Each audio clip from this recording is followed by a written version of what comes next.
kita bersatu di dalam doa. Terima kasih Tuhan, Engkau masih mencintai kami jauh sebelum kami mengenal-Mu. Ya Bapa, sebentar lagi kami ingin mendengarkan firman-Mu. Mampukan kami Tuhan untuk merenungkan dan menjalankan firman-Mu. Di dalam nama Tuhan Yesus Kristus kami berdoa. Amin. Nats yang sampai pada hari ini kepada kita yaitu 1 Yohanes 2 ayat 7-11, yaitu tentang perintah yang baru. Di sini saya akan membaca ayat yang ke-9 dan yang ke-10. Begini firman Tuhan.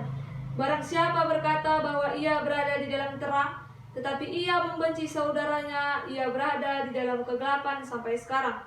Barang siapa mengasihi saudaranya, ia tetap berada di dalam terang, dan di dalam dia tidak ada penyesatan. Shalom bagi kita semua. Tema yang saya ambil pada kesempatan kali ini adalah cahaya kasih. Di dalam suatu komunitas ataupun persekutuan, haruslah memiliki kasih dan kepedulian di antar anggota, begitupun juga pengurus ataupun orang-orang yang di sekitarnya. Di dalam hal ini kita akan menyoroti satu perintah yang dari Tuhan, yaitu perintah untuk mengasihi.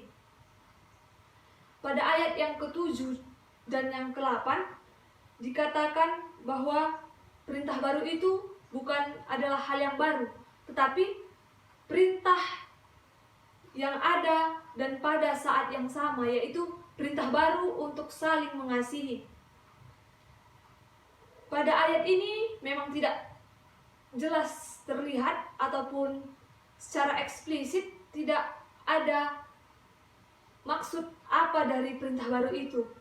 Tetapi pada ayat yang ke-9 sampai yang ke-11 dikatakan bahwa perintah baru itu ialah perintah untuk saling mengasihi sesama manusia. Dan di dalam ayat yang ke-9 ada dikatakan ataupun ada kalimat di sini membenci.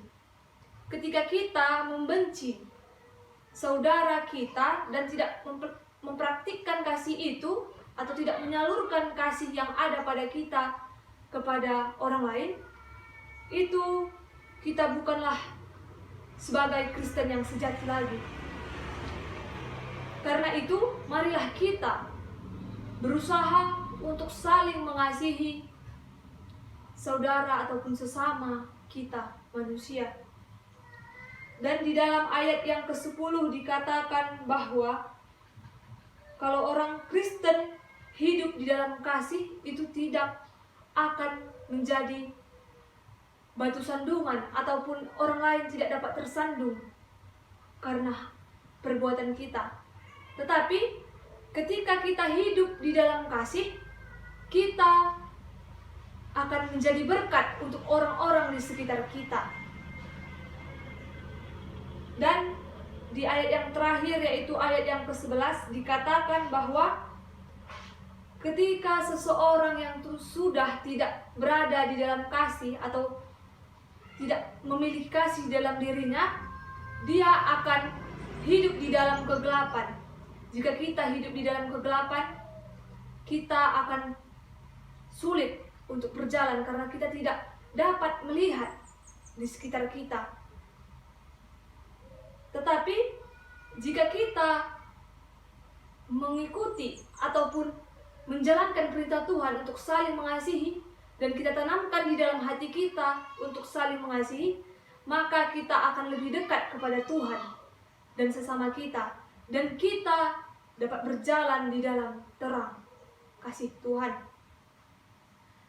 Jadi di sini saya berharap untuk komunitas ataupun persekutuan Serikat Tolong Menolong ataupun STM untuk semakin giat menolong ataupun memberikan bantuan untuk orang-orang ataupun saudara-saudara kita yang membutuhkan.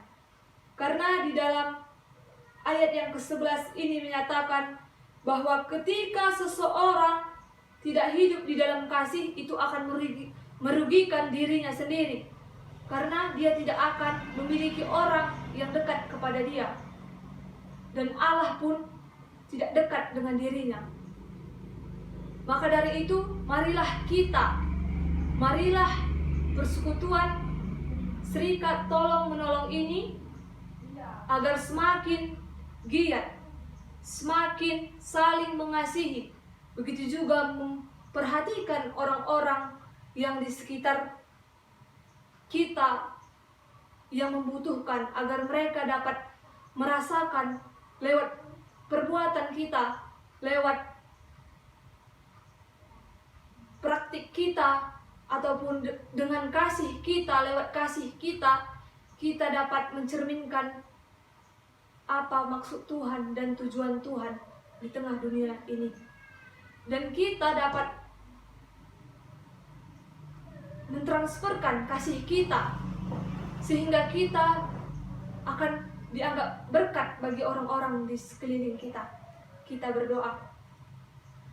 Terima kasih Tuhan, kami sudah mendengarkan firman-Mu.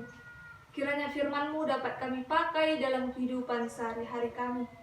Dan kami, serikat tolong menolong ini, agar tetap menjadi garam dan terang dunia.